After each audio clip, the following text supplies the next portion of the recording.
In this video, I'm going to discuss the last two sections that we see in the class, starting with exponential functions, which we did see. You might recall this was back in Chapter 4 in Math 21A. So there's a little bit of review in this section. So first of all, an exponential function is of this form. Y is the output equal a times b raised to the power x, where x is the input. And in this model, a is the y-intercept, meaning where the graph would cross the y-axis, the vertical axis. And you can also find that, meaning y is equal to a, when x is equal to 0. So if you were to plug in 0 to that equation, you would just get a out for y. The other number is b. And if b is greater than 1, then we call it a growth factor. That would give us exponential growth. If b is between 0 and 1, like a fraction, it is a decay factor. So let's take a look at an example. I pulled this from the lesson for 10.7.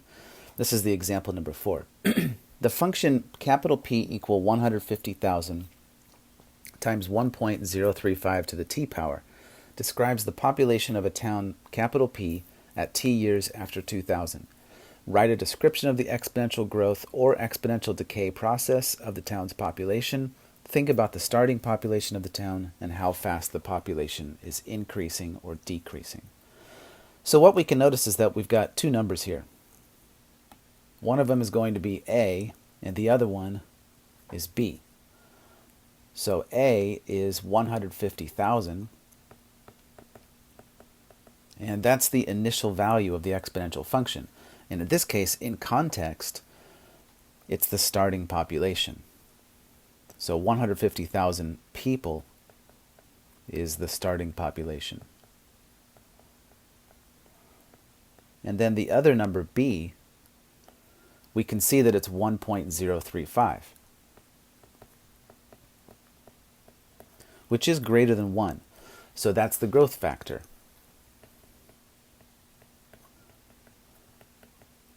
But we want to describe that in a way that makes sense contextually. So we want to use this to describe how the population is increasing. So 1.035 is the same thing as 103.5%. And what we do is we think of this as 100% plus 3.5%. This is what we did back in Math 21A. So this tells us that the population is increasing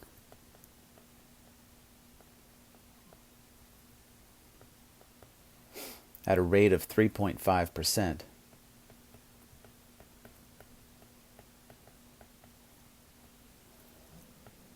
per, and in this case t stood for years, per year.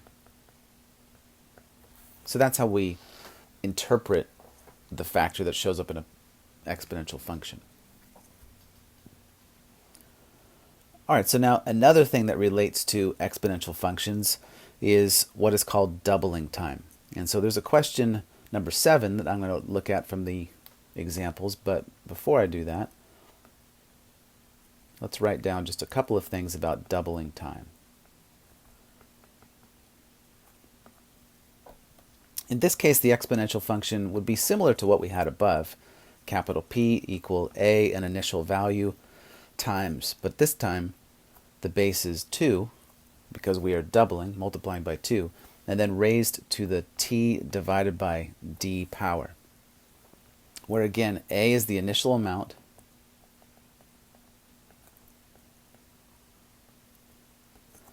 T is just the time, the input. D is the doubling time, meaning how much time does it take for the initial amount to double, say after a period of time. And then finally, P is just the amount that you'll get after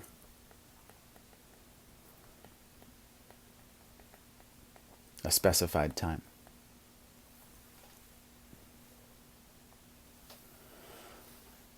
So in question 7, we can see that we've got something of this doubling time form.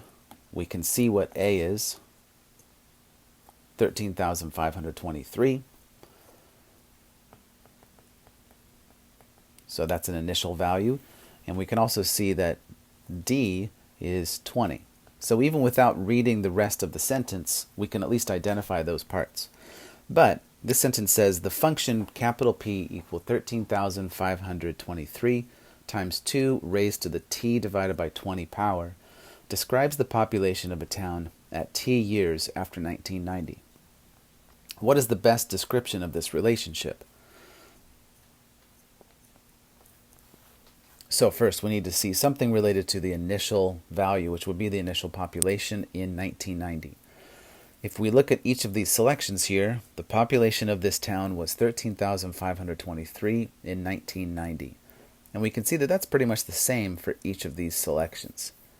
So then the next part is, and was growing at a rate that would double every 20 years, or and was growing at a rate that would increase by 2% each year.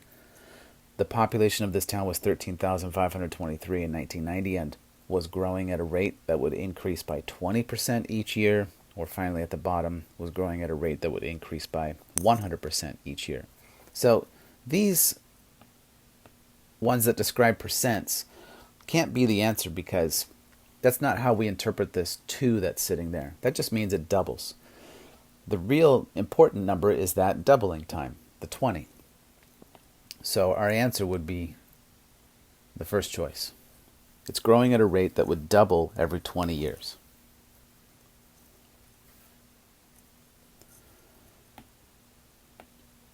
Another point of view related to doubling time is, what if instead of multiplying by 2, you were dividing by 2? That's the idea of half-life, which also has an exponential form. But instead of having a 2 in the parentheses, it's a 1/2. And we have the same parts with the rest of the form. Again, A is the initial amount. T is the time. D this time is the halving time. What it takes to get half of what you started with. And capital P is the amount after a specified time.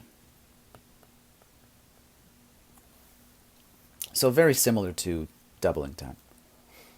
And for this example, I have question 8. This comes from the exercises. The radioactive isotope sulfur-35 has a half-life of 87 days. Suppose we have 200 grams of this chemical element.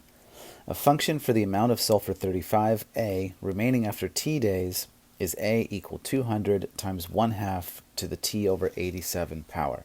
Find the amount of sulfur-35 remaining after 50 days. Round your answer to 2 decimal places. So this is just a simple example of plugging a number into the function. So in this case, we have to plug the number 50 in for the variable that stands for the time, in this case, t. So t equals 50. And the way that you can enter this into your calculator, you can do it all at once. You can just press 200 and then times and then a parenthesis. And here, instead of writing 1 over 2, use the decimal 0.5. A little easier to write. And then you're going to close that parenthesis and then hit the power button, which is that upside down V symbol and then make another parenthesis, 50, and then press the divide symbol. And so that way you have 50 divided by 87. And then press enter, and what you get is approximately 134, and they said round to 2 decimal places, 28. So 134.28 grams would be the answer. All right, so finally, one last example from section 10.7 relates to what is called percent change. Percent change can help you either find percent increase or decrease. It's the same thing either way. You take the final amount, what you ended with, minus the initial amount, what you started with, and then divide by the initial amount. And if the answer that you get is positive, then it's a percent increase.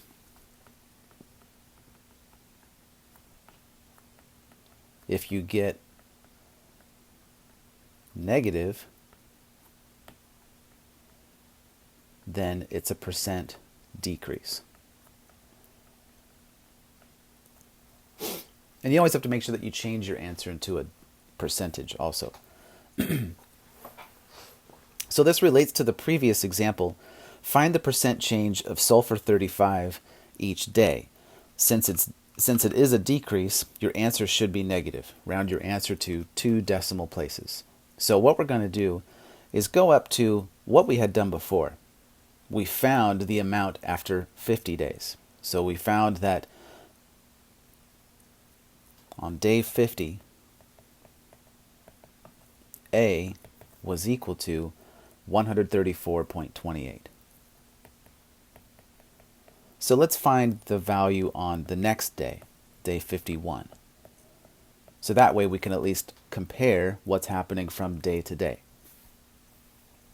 In this case, A is going to be equal to, I can pretty much do the exact same thing that I had in my calculator before, 200 times 0.5 raised to the parenthesis, but this time 51 divided by 87. And what I get for that is approximately 133.22 when I round to 2 decimal places. So the percent change would be the final amount, which would be the amount on day 51, minus the amount for day 50. I'm just using day 51 and day 50 as abbreviations for those values. So this would be 133.22 minus 134.28 divided by 134.28. So we need to do the subtraction first. So 133.22 minus 134.28. Notice that's where we get the negative from, negative 1.06. And then divide by, divide by 134.28. And we get negative 0.007894. Let's write it out that much. And then we can convert our answer into a percent and then round it to 2 decimal places. So if we write this number down, negative 0.007894, I can write that as a percent by moving the decimal place 2 times. So this would be 0.7894%. And if I round that to 2 decimal places, then it's negative 0.79%. So this means that the amount is decreasing by 0.79% each day. So now let's move on to the last section, section 10.8, which is about what are called power models. And these are functions that are of the form y equal a times x raised to the power n. So the difference here is that the input, the variable that we say is the input for this function, is the base. That would be x. So what this is it has x raised to a power. And so that's why they're called power models. We've seen these before. There is the linear power model, which would just be y equal ax. We saw that with linear functions, but also with proportions. There's also what's called a quadratic power model, which would be y equal a times x squared, and then finally a cubic, which would be y equal a times x cubed. Something that we can say about each of these: in a linear model, when you double the input, meaning what you put in for x, the output doubles.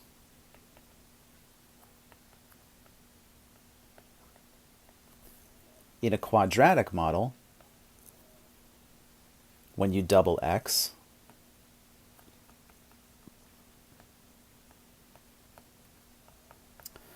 then what this means is that y actually is multiplied by 4.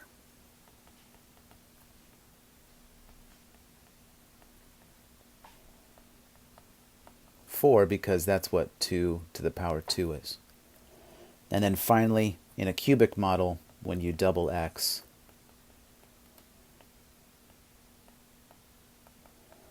then y is multiplied by 8.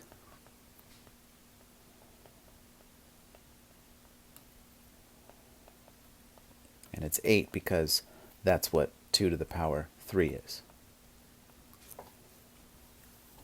So this sort of gives you even a way to see if something is one of these models. So for example, in question 1 from section 10.8, we're given a table of values, we're given a graph, and then the question is use the table, which means all this stuff, to determine which power model best fits the data: linear, quadratic, or cubic. The best way to figure this out is to notice that the input is what's written down here on the horizontal axis. So x would be, in this case, the pile diameter. If you look at the context of where this question came from, they're talking about like a pile of some material. And then the weight is the output, because that's the vertical axis. We can notice that there's a point where the diameter, the input, doubles.